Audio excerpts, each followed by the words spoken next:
Revoilà.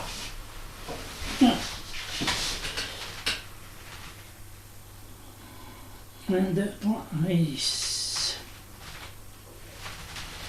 On va débattre aujourd'hui sur deux sujets, un après l'autre.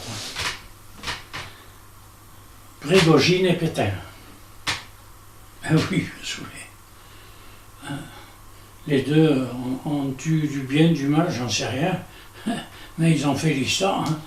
Il est bon d'en parler et de s'en faire une idée. Prigojine. Prigojine avait créé une petite armée personnelle, Wagner. Et alors là, partout où ils sont passés, ils ont laissé de bons souvenirs à leurs soldats. Peut-être aux habitants qu'ils ont traversés, peut-être pas. Parce qu'en France, nous avons eu notre Oradour sur Glane, mais l'Ukraine aussi. Boucha. Boucha.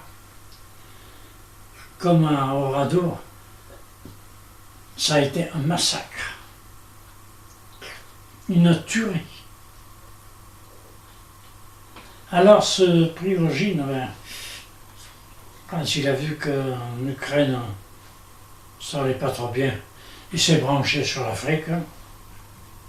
Il a proposé ses services à des chefs d'État plus ou moins dictateurs, n'est-ce pas, et qui ont vu une belle occasion de faire de bonnes affaires, si vous voyez ce que je veux dire, et Prigojine aussi. Hein. Alors, enfin, il a étendu son territoire en Afrique, ça marchait pas trop mal, je dirais même très bien. Mais en Afrique, là-bas, déjà quand il était en Ukraine, il critiquait Poutine, mais alors en Afrique, c'était la vraie critique. Hein. Alors jusqu'au jour où il a senti que le vent tournait, il a dû se dire, oh là là, allons-y doucement. Alors il avait critiqué Poutine, et puis subitement on se remettait, il le flattait, il lui passait la pommade dans le dos. Mais il ne perdait pas quand même,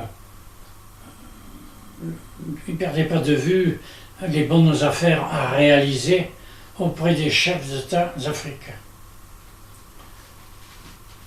Alors, et puis il est rentré en Russie, où là il a senti que peut-être il aurait sa chance de prendre le pouvoir, je ne sais rien. Et il a fait son coup d'éclat avec sa marche sur Moscou avec des chars et tout.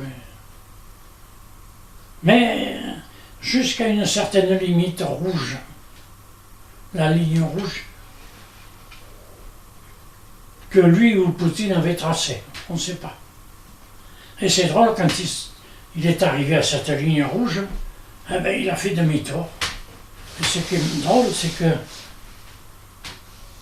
l'armée russe n'a pas réagi. Connaissant les Russes, j'aurais compris que l'armée russe, l'aviation, bombarde ces convois de chars et de camions de Prigojine, et puis même lui, il la battre. Hein. Eh bien non. Prigojine a fait demi-tour, puis on n'en a plus entendu parler. Oh, pas longtemps, mais enfin, on a entendu parler. Alors, il est allé faire une tournée, parce qu'on ne savait pas où il était, puis subitement, il a donné de ses nouvelles. Il était en Afrique. Il faisait la tournée des popotes d'officiers, ou de chefs d'État, quoi. Au passage, il ramassait les... Vous savez, ces machins jaunes, là. De l'or, voilà.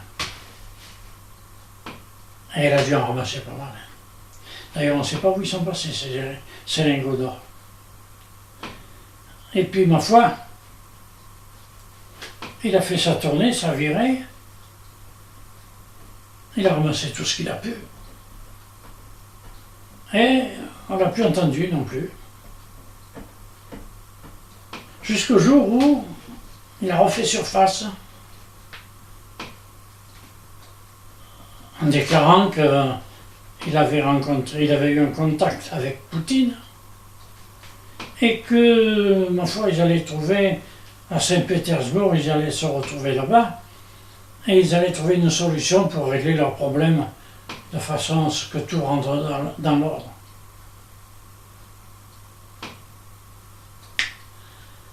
Alors il a déclaré donc qu'il avait qu'il avait eu un entretien pour régler ce problème, leur problème. Et pour ce faire, il a demandé à ce que, même Poutine, je crois, demandé à ce que l'état-major soit là pour qu'on puisse bien en discuter. Vous savez, au vieux singe, on n'apprend pas à faire la grimace.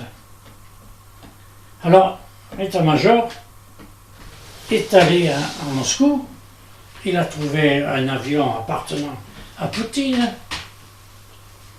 et ils ont embarqué. Mais l'avion n'a pas décollé parce que il y a un mécanicien qui est arrivé, il a dit écoutez, il faut descendre, il y a un petit problème, oh il n'est pas grave, mais ça va me demander une demi-heure, 3/4 d'heure. Écoutez, allez boire un coup à côté là, et puis je viendrai vous rechercher. Ça s'est passé comme le gars a dit. Seulement ce qu'il a oublié de dire, c'est que il leur a dit qu'il avait déposé une caisse de documents et d'or dans la soute. Et que ça, c'était pour partager. Le personnel a dû se dire, ah. Et puis, ma foi, le personnel embarque. Ça monte à 7000 mètres. Et là, comme par hasard, boum, tout le monde descend. Seulement, quand on descend sans parachute de 7000 mètres, quand vous arrivez en bas, vous ressemblez plus à une feuille de papier qu'à un corps humain. Si toutefois vous n'avez pas creusé vous-même en tombant, si vous n'avez pas creusé votre propre tombe. Seulement, Prigojine n'était pas dans l'avion. Parce que, voyez-vous, ça c'est comme un roi qui se déplace avec sa famille. Le roi a un avion et la famille a un autre avion. Ils ne voyagent jamais dans le même. Jamais. Ce qui fait que s'il arrive quelque chose à un, l'autre a des chances de s'en sortir. Et inversement. Et à Bakout, ce jour-là, aux mêmes heures, plutôt à la même heure, il y a deux avions qui ont décollé. Celui de Moscou et celui de Bakout. Mais celui de Bakout, c'est celui de Prigojine. Mais Prigojine a dit Saint-Pétersbourg, il n'y est jamais arrivé. Alors d'ici qu'ils sont arrivés en Amérique centrale, dans un pays accueillant, avec de l'argent et des lingots d'or, on se fait bien recevoir, hein, c'est pas un problème. Alors, donc, ils sont tombés de 7000 mètres. Et comme par hasard, quand ils sont arrivés en bas, je dis bien par hasard, il y avait des ambulances qui se promenaient, peut-être pour faire reprendre l'air au véhicule, j'en sais rien. Et ils sont tombés juste là où les gens sont tombés. Et le pire, c'est qu'il y avait même, peut-être, je ne sais pas, quelques secondes, minutes, ou un quart d'heure ou deux, il y a des camions à plateau qui se trouvaient dans le coin, comme par hasard. Hein. Et là, ma foi, devait être écolo, ils ont vu des carcasses d'avions, hop, ils ont tout embarqué. En général, quand un avion chute comme ça, il y a la maison de propriétaire de l'avion qui vient sur place. On ne déplace pas l'avion comme ça en un quart d'heure. Hein. Alors, moi je pense que Prigojine est allé, puisque Poutine avait déjà envoyé quelqu'un en Afrique, en Amérique centrale, pour repérer un lieu de secours en cas de cas. Et Prigojine, lui, il avait dû faire pareil ou c'était le même. Et lui est allé là-bas pour s'installer, voir un personnel peut-être, et puis peut-être que en cas de cas, Poutine aurait pris un avion et serait venu dans ce coin-là. Ce qui est fort possible d'ailleurs. Seulement voilà. Quand on connaît les Russes, qu'on connaît Prigojine et qu'on connaît Poutine, je me demande si les deux là-bas, il n'y en a pas un de trop. Seulement lequel? Ah.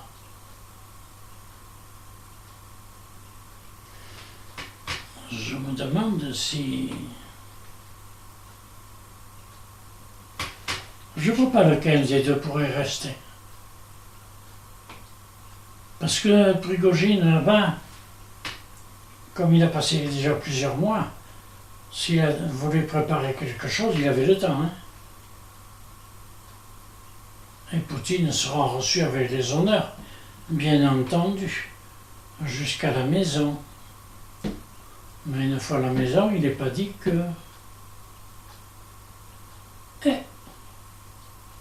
Voilà.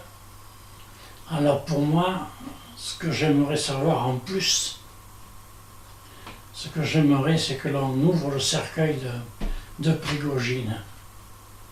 Et je voudrais savoir combien il y a de sacs de 20 kilos de sable pour remplacer le poids de Prigojine.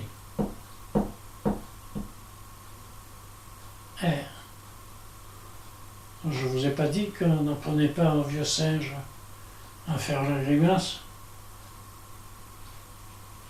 Voilà. Réfléchissez là-dessus. Je vous quitte quelques secondes et on va parler de Pétain.